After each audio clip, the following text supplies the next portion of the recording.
Stage پر رونق افروز علماء کرام اور عزیز ساتھیوں،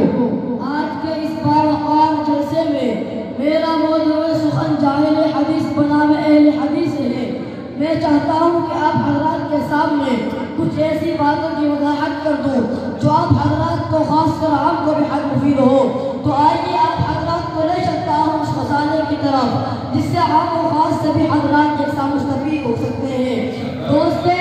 آج سے تقریباً 150 سال پہلے کی بات ہے، اس سرزمین ہند میں میٹک کی چھتری کی طرح جماعت کا وجود ہوا جس کی بنیاد و حقیقت اصل میں کچھ نہیں تھی، جو زہریلی ہواؤں کی طرح چاروں طرف پھیل گئی اور اپنے زہریلے جراثیم سے لوگوں کو مردہ اعمال کے گھاٹ پر اتارنا شروع کیا۔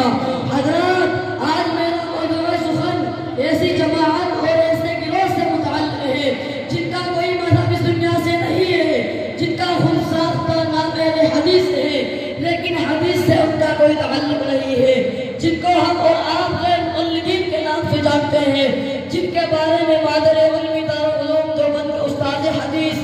حضرت مولانا عبدالخالق صاحب سقفری نے فرمایا تھا کہ آسمان کے نیچے زمین کے اوپر اگر کوئی بے بنیاد اور بے حقیقت جماعت ہے تو وہ ہے غیر مقلدین، جنہوں نے اپنے آپ کو اہل حدیث کے نام سے مشہور کر رکھا ہے۔ حالانکہ ان لوگوں کو اگر اہل حدیث کے بجائے جاہل حدیث کہے تو شاید کسی کا بھی یہ کہنا بھیجا نہیں ہوگا، کیونکہ علم حدیث کے جاننا تو دور کی بات، آج تک ان کو یہ بھی پتہ نہ چلا کہ اہل حدیث کسے کہتے ہیں، اہل حدیث کا مفہوم کیا ہے، اہل حدیث کن لوگوں کو کہا جاتا ہے۔ اس لیے اگر ہم کو جاہل حدیث کے لقب سے ملقب کیا جائے تو زیادہ بہتر اور دلچسپ بات ہے۔ تو آئیے ان جاہل حدیث کے بارے میں کچھ گفتگو کریں۔ عزیزان یہ غور، آج کے اس مختصر سے وقت میں بندہ اس بات کی پوری کوشش کرے گا کہ یہ بات کھل کر سامنے آ جائے کہ ہمارے اور ان جاہل حدیث کے درمیان کیا اختلافات ہیں، ان کے بڑوں اور چھوٹوں میں کیا افواہ ہیں اور بکواس کی باتیں کی ہے، شریعت اسلامیہ کے ساتھ ان کا سلوک اور برتاؤ کیا ہے۔ تو لیجئے جگر پر ہاتھ رکھے اور سنیے، اسلام کے غیور نوجوانوں کان کھول کر سن لیجئے کہ یہ وہی فرقہ ہے جو کافر کے ذبیحے کو حلال کہتا ہے، ناپاک آدمی کو قرآن چھونے کی اجازت دیتا ہے، سرور کائنات احمد مجتبیٰ محمد مصطفیٰ صلی اللہ علیہ وسلم کے روضہ اقدس کی زیارت کے لیے سفر کو ناجائز اور حرام بتاتا ہے۔ ایک مجلس میں دی گئی تین طلعوں کو تین نہیں بلکہ ایک مانتا ہے، اسی پر بس نہیں بلکہ یہ وہی جاہل فرقہ ہے جو تراویح کی 20 رکعات کو 20 نہیں مانتا ہے بلکہ 8 مانتا ہے، جمعہ کی پہلی اذان کا انکار کرتا ہے، اجماع اور قیاس کی مخالفت کرتا ہے، صحابہ کے اجماعی فیصلے کو ماننے سے منہ موڑتا ہے، ائمہ کرام اور صحابہ اعظام کو برا بھلا کہنا جن کا شیوا بن چکا ہے، تقلید شخصی کے وجوب کا انکار کر کے اس کو شرک سے تعبیر کرتے ہیں۔ ملت اسلامیہ کے پاسبانوں، یہ ایک امر مسلم حقیقت ہے کہ انگریزوں نے اپنے تخت اقتدار کو برقرار رکھنے کے لیے ہندوستان میں جہاں وہ سے فرقوں کو پیدا کیا، وہی ایک مہلک اور خطرناک فرقہ جاہل حدیث یعنی غیر مقلدین کو بھی پیدا کیا، جو اپنے آپ کو اہل حدیث کہلاتا ہے حالانکہ جاہل حدیث ہے۔ دوستوں، 1246 ہجری سے پہلے تاریخ کی کتابوں میں اس فرقے کا کہیں نام و نشان تک بھی نہیں تھا۔ 1246 ہجری کے بعد ہندوستان میں اس فرقے کا وجود عبدالحق بن عرضی کے ہاتھوں سے منظم شکل میں ظہور پذیر ہوا۔ اس فرقے کا تعلق صحیح معنی میں قرآن کریم سے ہے،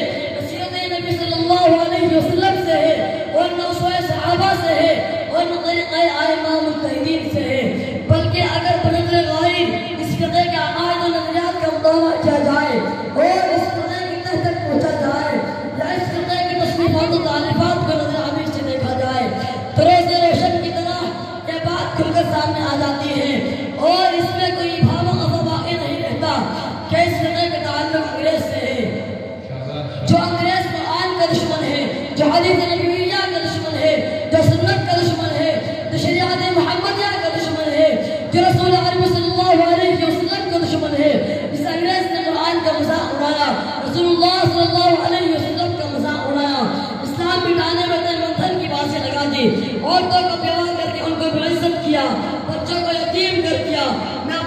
کو سمیٹتے ہوئے کہنا چاہوں گا کہ اس کا مقصد انگریز نے وہ سب مسلمانوں پر ڈھائے کہ انسانیت رونے لگتی ہے، دل دھڑکنے لگتے ہیں، آنکھوں سے آنسو ٹپکنے لگتے ہیں۔ ہائے افسوس، ہمارے اکابر رحمت اللہ علیہ اس دشمن اسلام قوم کا جان دل سے مقابلہ کر رہے تھے، مگر یہ فرقہ غیر مقلدیت انگریزوں سے جہاد کے خلاف کتاب نکل گیا تھا۔